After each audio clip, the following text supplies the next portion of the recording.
Ceci est un livre audio autogénéré par Google. La nuit des Coris. Collection Encre Noire. Dirigé par Maggie Albet et Alain Mabankou. Alexis, Ala. La nuit des Coris. Roman. L'Harmattan. Copyright L'Harmattan, 1999. 5 à 7, rue de l'École Polytechnique. 75 005 Paris, francs. L'Harmattan Inc. 55 rue Saint-Jacques, Montréal, QC. Canada H2YLK9. L'Harmattan Italia SRL. Via Bava 37. 10124 Torino. ISBN 2 73 84 84 25 5. À Nanan Kokon-Guessan. 1. 3 coups de machette sur le bois sec suffisent à réunir la population. Nanan est au centre. Comme toujours, il prend plaisir à s'adresser à elle. Elle l'écoute avec attention, le suit du regard dans ses gestes, car à la fin, la récompense est fort agréable. « Eh Nanan, aujourd'hui le gros coq n'est pas en tête du cortège, lui dis-je. Bien sûr mon oiseau. C'est normal. C'est comme toi et moi. Je te prends avec moi pour te permettre d'assimiler les bonnes coutumes dont ces volailles sont friandes. Ainsi, le jour où tu viendras seul, tu sauras t'adresser à eux de la même façon que moi. Ce jour-là, j'ai nourri en moi cette consécration en substituant notre couple à celui du gros coq et son petit. Nanan m'avait fait cadeau d'une poule. Maintenant elle a beaucoup de poussins. Je l'ai prise et l'ai caressée, comme à l'accoutumée. Elle apprécie cette attention. Les poussins m'ont donné l'impression d'être jaloux, ce qui m'a permis d'exercer mon art sur eux. Caresse par-ci, caresse par-là. J'ai donné à chacun sa dose. Ils sont heureux. La confiance est totale. Je sais que je viens de créer un nouveau rapport avec ces poussins, qui sont d'une insatiable gourmandise. Surtout, il ne faut pas que tu cèdes à leurs caprices, souligne Nanan. Chemin faisant, il faut croire que les mêmes gestes se répètent tous les jeudis et dimanches, matin et soir, en arrivant et avant de quitter le champ. Et toujours Nanan finit par leur donner le maïs en dernier lieu après le manioc, l'igname et la papaye. Il salue ce geste devenu rituel par le fait qu'il nous accompagne jusqu'au coin du champ avec des cris de coq, de poules et de poussins tous azimuts. J'interprète cette gratitude comme une ovation, un remerciement, un au revoir. De loin, suivant le chemin parcouru du regard, j'aperçois le gros coq nous observer dans l'éloignement. Du champ au village, nous traversons une nature habillée par un coucher de soleil qui exprime la douceur après une journée torride. Je ne souhaite qu'une chose en étant avec cet homme que seul, un regard d'enfant peut juger plein de vie. Que nous perdions beaucoup de temps entre le champ et le village bien que les autres membres de la famille attendent notre retour. Arriver à destination, c'est mettre fin aux nombreuses histoires d'une existence, des histoires qui peuplent mon imagination. Le chemin a beau être court dans ma tête, je me trouve les meilleurs arguments pour résister à la déception et susciter l'espoir. D'ici 3 ou 4 jours tout recommencera. La beauté de la vie enrichit l'imagination de l'enfant, et lui donne des perspectives de réflexion. Et voilà que parfois les cruelles lois de la nature peuvent porter un coup dur à tout enchantement. Du coup, sans avoir dégusté le suc savoureux de l'existence, il est désabusé de tout, vraiment de tout. La vie est tout et rien à la fois. C'est jeudi. C'est un matin bien gris où le soleil a du mal à s'imposer. La famille vaque à ses occupations matinales. On entend une voiture s'arrêter. C'est bientôt pour manger, murmure mamie. Non, ce n'est pas un client, c'est Mo, répond Margot. Que fais-tu là si tôt ? Je viens du village, je suis partie encore plus tôt que d'habitude. Et ça va ? Oui, ça va, mais pas vraiment. Je suis fatiguée. Si cela peut te rassurer, moi aussi je suis épuisée et je me sens lourde. Dans la conversation entre mamie et Mo, un mot de passe m'a échappé. Comme par intuition, cette arrivée ne provoque pas autant de joie que les visites précédentes. C'est Taou, une des employées de mamie, qui trouve la meilleure solution, celle qu'il faut dans ce genre de circonstances pour vaincre les contingences. Zoukuba du pain. Son retour de la boulangerie ne facilite pas les choses. Tristesse et attendrissement se lisent sur tous les visages. Personne n'ose affronter son regard. Ce malaise le met hors de lui-même. Les spéculations entre les deux tantes causent en lui une émotion faite de peur. Il pressent le pire. Fin comme il est, l'exactitude est chez lui une qualité qui perturbe son entourage. Avant que les soupçons de Tsukuba ne deviennent des armes qui affaiblissent sa stratégie, Mamie ajoute ceci. Tu dois partir au village avec Mo. Les larmes qui coulent prennent l'allure d'une chute d'eau au sommet d'une montagne. La parole de la femme ne fait qu'inciter la cascade de larmes dans sa course. Pour apaiser ses lamentations sans fondement, basées sur les blessures que l'imagination inflige à cet enfant qui croit détenir la clé de l'atmosphère ambiante, atmosphère ayant le parfum d'un mystère, Mamie balbutie ces mots sortis d'une logique qui ne fait qu'aggraver les peines de Tsukuba. Vraiment, tu vas partir au village avec Mo, parce que mon frère ne va pas bien. Je vous rejoindrai plus tard, quand j'aurai mis un peu d'ordre dans mes affaires. Maintenant, une chose est sûre. Il y a un drame au village, pense le jeune homme qui pleure toujours. Mo aide Ao à faire son sac et sans chercher à savoir si tous les paquets contiennent ses vêtements et autres affaires, le taxi approche. 3 coups de klaxon signalent le départ de la voiture. Dans le taxi, Tsukuba se pose beaucoup de questions sans réponse. Il ne comprend pas pourquoi c'est lui que sa tante est venue chercher et non pas Mamie, alors que c'est son propre frère qui est malade. À 12 ans, dans une jeune tête, beaucoup de doutes persistent, mais lui ne se laisse pas consoler par ce prétexte censé lui faire prendre la route. Les larmes coulent toujours, il avale celles qui tombent dans sa bouche. Il aurait fallu annoncer sans détour ce qui s'était passé. C'est plus simple. Le moral en prend un sacré coup et la raison aidant, on se résout à la force de la vie. Personne ne peut aller contre le destin. 40 minutes de route dans l'ignorance du drame, le drame de sa vie. Ils arrivent sous un soleil resplendissant au village. C'est le soleil de la vérité, celui qui tranche. Le ciel de Boaké nourrit des doutes. Celui du village, bleu comme il est, rend au soleil son authenticité. Après avoir pris son argent, le chauffeur de taxi fait ses manœuvres et part de là sans manifester une quelconque curiosité. Tsukuba suit Mo qui traîne toute seule ses bagages. À 50 mètres de la maison où il a fait le début de sa vie, une foule compacte est rassemblée. Il croise le regard de son père, et ce regard communicatif écarte une part du grand doute. Les visages des membres de la famille se succèdent dans son imagination, dans sa pensée. Le bouillonnement intérieur réduit en même temps son champ de réflexion. Mo devance sa prémonition et enchaîne. On ne pouvait rien te dire tout à l'heure parce qu'on sait les liens entre toi et cet homme. Nyokosnako a mal aux pieds. Cela s'est passé ce matin même. La vérité est née. La cruelle vérité, la vérité venin, la vérité vipère, celle qui pique, qui mord et qui fait mal. Elle rougit les yeux, mais ne les détruit pas. L'enfant court dans tous les sens comme un chien enragé. Il ne perd pas la tête. Il est lui-même perdu, il n'a plus de larmes mais il pleure encore. La sécheresse des larmes vient de commencer. Le corps inerte, exposé dans le salon, est celui du père de sa mère. Il le bouscule, mais celui-ci ne réagit pas. Les nombreuses femmes qui entourent le corps n'ont plus de tane. Malgré tout, elles continuent de pleurer le petit-fils et non le mort. Une voix se distingue des autres.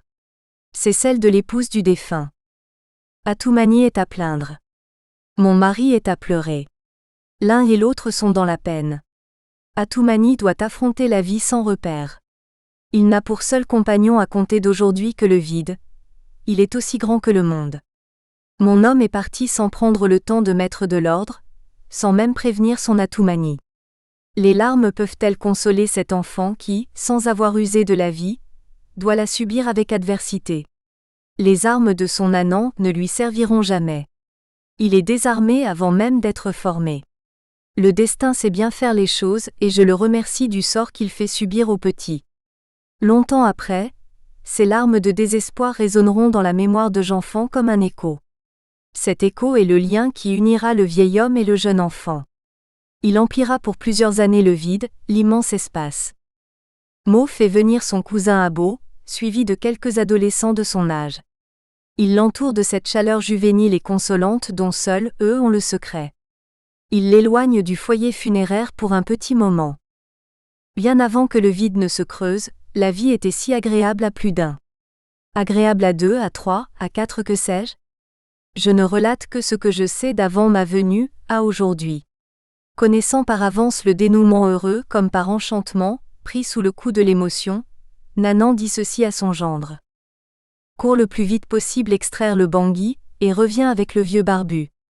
Moi, je dois attendre désespérément au carrefour. Pour désarmer notre patience et celle des convives, nous en aurons besoin. Pour décrisper les acolytes, nous aurons à noyer nos angoisses, nous aurons besoin ce mardi soir sans aucun doute de troubler le sommeil de nos ancêtres. Nous perpétuerons le savoir qu'ils nous ont légué. C'est notre façon de nous faire pardonner, de permettre à leur mémoire de traverser les âges, de voyager dans la douceur de la nuit.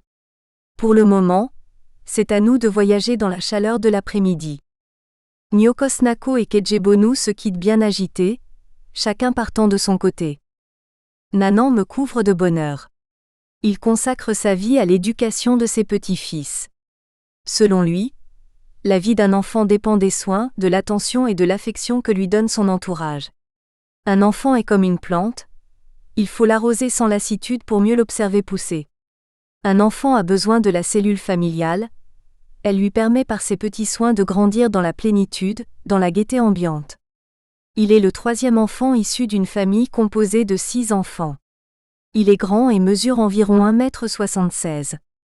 Pour sa physionomie, il faudrait se référer à sa fille. Quant au trait physique de celle-ci, d'aucuns affirment que je lui ressemble. Ces gens me regardent et prétendent tenir dans leurs mains le portrait de Mahomet. Par conséquent, sans chercher à comprendre réellement les liens nous unissant, ils me font systématiquement passer pour son petit frère. À leurs yeux, je deviens le petit frère de celle qui m'a donné la vie. Nanan, Mahomet et moi, nous nous ressemblons comme 3 gouttes d'eau. Le village est divisé en 2 parties. Nanan dirige l'une et l'autre vit sous le règne de son collègue et ami. Ils s'entendent bien, s'apprécient énormément parce qu'ils ont tous deux un point commun.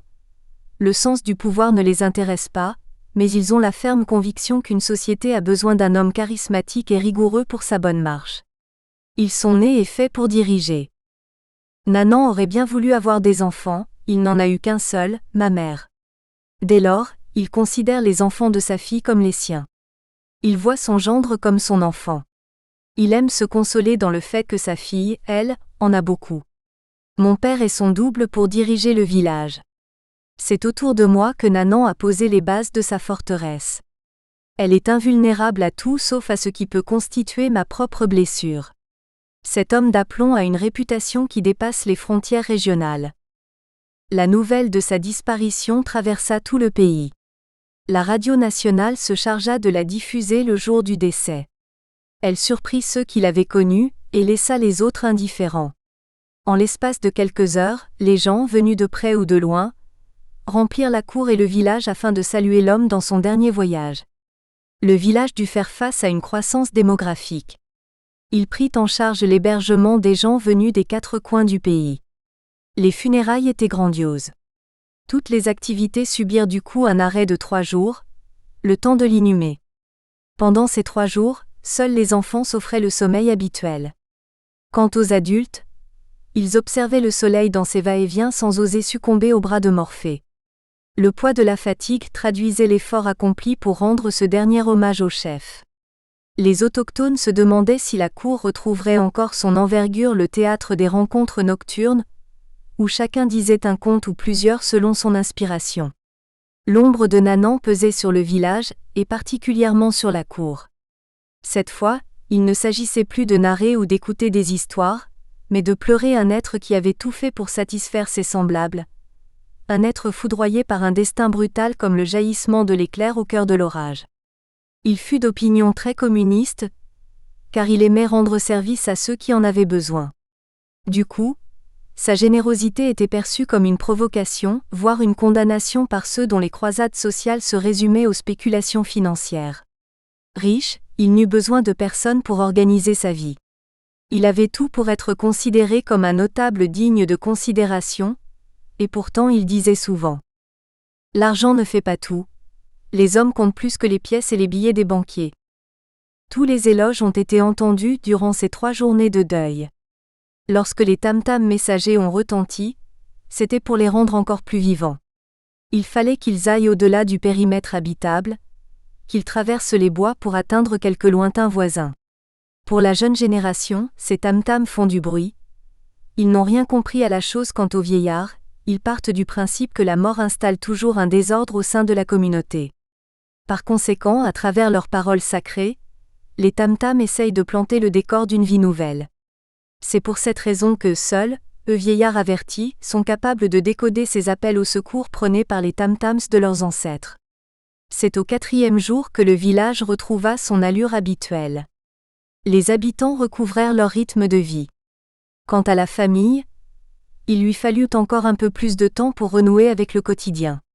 Ce matin-là, en me réveillant, il n'y avait plus de pèlerins. Tous étaient partis. La mort de Nanan a eu une profonde répercussion sur ma vie scolaire. Ce n'est ni mon père, ni ma mère qui ont pris la résolution de m'inscrire à l'école. C'est en observant les enfants plus âgés que j'ai décidé de me lancer comme eux sur le chemin de l'école. À défaut de recueillir l'adhésion des parents, je fonds en larmes.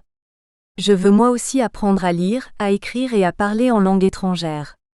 Les parents encouragent leurs enfants. Certains, comme 2 de mes cousins, refusent d'aller à l'école. D'autres sont ravis. Comme toujours dans de telles circonstances, Nanan use de son ami de prestige, la parole. En outre, mes torrents de larmes apparaissent comme un argument sûr. Ma mère, que le hasard a conduit dans la cour parentale à ce moment-là, est frappée par la divine réaction de son père. « Écoute, va dire à ton mari que je veux le voir tout de suite. C'est urgent. On ne peut pas laisser pleurer un enfant à qui l'innocente sagesse dicte la bonne voie. » Il semble montrer une mine sévère, mais rassurante en prenant la décision d'appuyer mon idée. Jamais ses proches ne lui refusent ce qu'il leur demande. Il sait toujours ce qu'il veut. La plupart des gens le redoutent, ou plutôt redoutent sa droiture. Je le suis dans ses promenades quotidiennes en attendant mes parents. Nanan n'a pas arrêté de me consoler, de me rassurer en disant que son soutien m'est acquis. De toute façon, je n'en pense pas moins. Je l'aurais fait un jour ou l'autre, mais j'attendais que tu sois un peu plus grand. En allant à l'école, tu auras une double culture. Déjà, tu es ma fierté. Mais avec la culture des Blofouès, tu feras ma double fierté. C'est pourquoi je mettrai toute ma force pour que ton choix soit respecté. S'il faut aller jusque dans leur pays, dans le pays des Blancs pour mieux assimiler leur culture, tu iras. Tiens, ton père est là. Il ne lui laisse pas le temps de parler et enchaîne. Accompagne mon oiseau et inscris-le dans une école qui dispense un enseignement de qualité. Je le conduis à Lolobo, suggère mon père. Non. S'il va à l'école, c'est pour apprendre la culture des Blancs. Emmène-le donc là où ce sont les Blancs eux-mêmes qui dirigent l'établissement. L'école des Blancs coûte cher, tandis que celle de Lolobo est gratuite. Les bribes d'opinion libérale de Nanan, titillées par l'occasion, finissent par se rassembler. Un enseignement de qualité exige un sacrifice considérable, et c'est normal. La discussion entre les 2 hommes continue un peu, sous mon regard d'enfant comblé, à l'origine d'un dialogue où chacun campe sur ses positions et entend les défendre. Mais la raison l'emporte sur les fausses considérations. Baba remporte une victoire sur l'intransigeance de Nanan. À Lolobo, j'ai une bonne partie de ma famille. Atoumani est encore petit, et mes cousins pourraient s'en occuper à midi s'il arrive qu'ils ne puissent pas retourner déjeuner, lance Baba. Cette réponse très réfléchie convainc Nanan. Baba doit m'accompagner à Lolobo pour mon inscription. Pour s'y rendre, il faut prendre la route de Béoumi.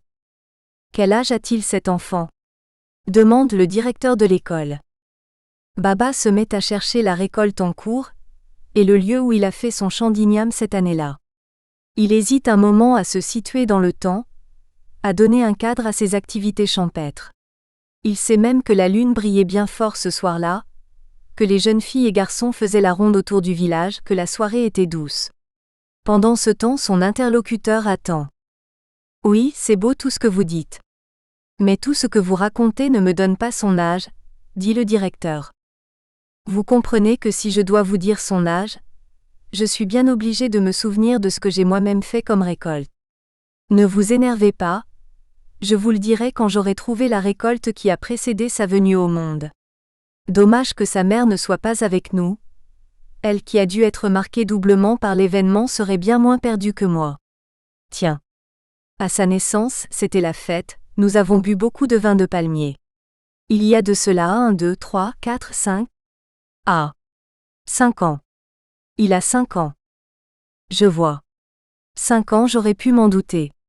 Comment êtes-vous venu ici? Le vélo, nous deux sur le vélo tac au tac. Que comptez-vous faire pour les jours d'école? Je ne compte rien et je ne fais rien. Je veux dire l'enfant, comment viendra-t-il à l'école? Avec ses frères comme Polo. Il sera avec Atoumani. Moi c'est la terre. Moi c'est pas l'école. C'est le travail de la terre des ancêtres. Lui viendra seul avec son cousin. Et vous trouvez cela normal à son âge? Voyons jeune homme, ouvre ta bouche pour que je compte tes dents. Il mange très bien. Il croque les pattes de poulet. Il n'a pas de problème comme ni la maman de son grand-père qui n'a plus ses dents. Donne-moi ta main droite. Touche ton oreille gauche en passant ton bras sur la tête. C'est bien. Vous savez, il a un bon bras. C'est lui qui plonge la main dans le canari à Bangui pour le nettoyer. Maintenant, écoutez-moi. Cet enfant n'a pas encore une dentition complète. Il n'arrive pas non plus à toucher son oreille gauche avec ses doigts.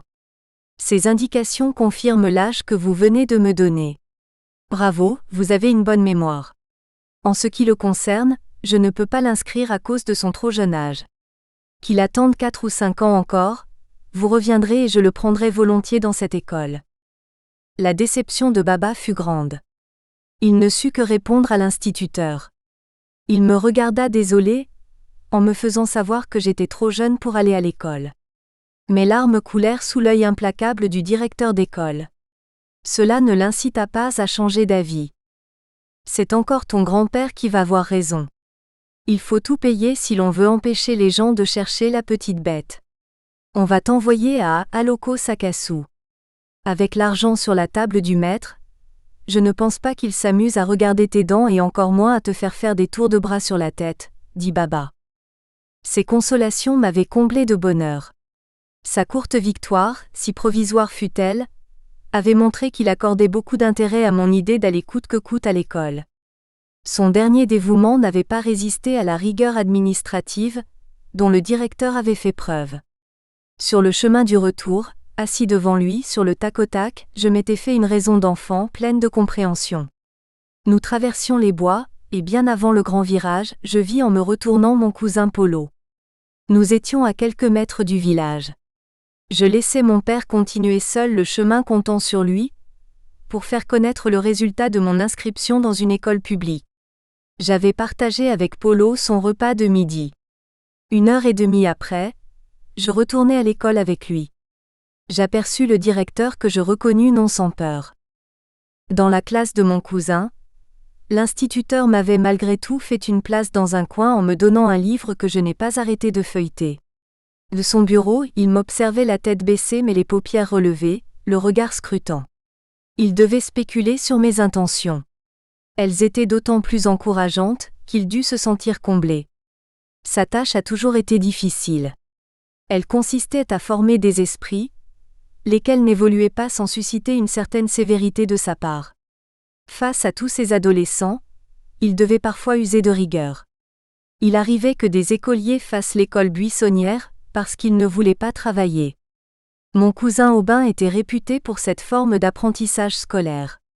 Voilà qu'après 25 années d'enseignement, ma farouche envie d'école réveilla en lui ses premières motivations. À son tour de constater que des enfants pouvaient accréditer sa vocation. Il avait l'habitude de frapper ses écoliers. Il resta bien calme, bien pensif, bien admiratif, bien ému. Il sut garder sa sérénité et ce jour-là, ne porta la main sur aucun écolier. Il n'avait pas osé me décourager. C'est moi qui l'avais désarmé aux grandes dames des aînés. Il circulait et passait de table en table, derrière les écoliers pour contrôler leur travail. À certaines oreilles, il chuchotait des bribes de paroles. Lorsqu'il arriva sur moi, il me fit un sourire qui en disait long. Je me sentis rassuré. Dans le livre, je me laissais séduire par les images. Elles étaient tellement magnifiques qu'elles m'envoûtaient, et me donnaient encore plus envie de transformer cet éphémère passage en une rapide réalité. À la fin, je m'étais endormi la tête posée sur le livre. Au retentissement de la cloche, Polo me réveilla et me dit que grâce à moi son instituteur était heureux. Le retour au village ne fut pas une partie de plaisir. Mais en arrivant de l'école, je courus voir Nanan. Je suis dans la classe de Polo. Repose-toi. Demain tu iras avec ton père chez les missionnaires. Non, moi je veux aller dans la même école que Polo. Tu sais, tu ne dois plus retourner dans ce lieu. Pourquoi? Ton père te l'a déjà expliqué. Tu es trop jeune. Et pour le directeur de cette école, quand on a ton âge, on n'a pas le droit d'apprendre la langue des Blancs. Oui, mais le maître de Polo ne m'a rien dit. Aujourd'hui il t'a accepté. Rien ne dit qu'il ne changera pas d'avis demain en te revoyant. Sache que depuis que nos propres frères ont pris en main notre destinée, nous autres paysans, nous sommes moins que rien à leurs yeux. Pour tout, ils nous compliquent la vie. Je ne sais même pas si nous nous en sortirons un jour. Pour l'heure, repose-toi et nous verrons demain. Le lendemain matin, nous traversâmes les bois comme nous l'avions fait la veille, sauf que cette fois nous prenions la direction de Botro. Nous étions accueillis par le directeur de l'école catholique. Baba lui exposa l'objet de notre visite matinale. Il n'hésita pas. Il prit son gros registre et inscrivit nom et prénom. Il remit une note à mon père, annonça les frais de scolarité et de fourniture. Baba sortit l'argent, paya et en retour l'instituteur lui remit un carton de matériel scolaire. Dès lors, une nouvelle vie commença. À l'école d'Aloko Sakasu, l'âge n'avait pas d'importance, encore moins la distance entre le village et l'école, distance qui venait de prendre place dans ma nouvelle vie. Il suffisait d'assurer les frais de scolarité et de fourniture, et l'enfant était inscrit. Dans mon esprit, un combat venait d'être gagné. Notre retour était triomphal et triomphant. Nanan était heureux, et partagea ce moment en ouvrant une bouteille de vin. Dans le carton que le directeur avait remis à Baba, se trouvaient les manuels scolaires. Tous dégageaient un parfum de nouveauté. Cette odeur faisait mon bonheur. Ce serait mon monde. L'école n'était pas grande. Un long bâtiment de 3 pièces servait de salle de cours. Si à gauche elle était jouxtée par l'église, à droite 3 maisons abritaient les maîtres d'école et leurs familles. Chaque instituteur avait en charge 2 niveaux. La petite cour de récréation ne pouvait pas contenir tous les écoliers. Agités et bien distraits, les enfants poursuivaient leur jeu au-delà de l'espace qui leur était destiné. Pour éviter des blessures, des piqûres de guêpes ou des morsures de serpents, le directeur avait convoqué les parents pour débroussailler le terrain afin d'élargir le territoire scolaire. Je m'étais habitué très tôt à ma vie d'écolier. Le sac dans ma main, je prenais le même itinéraire tous les jours pour me rendre à l'école. Mon sac était mon ciel. Il me protégeait contre le soleil. Les autres enfants en faisaient autant. Nous espérons que vous avez apprécié cet aperçu. Pour continuer à écouter ce livre audio sur Google Play Livres, utilisez le lien dans la description de la vidéo.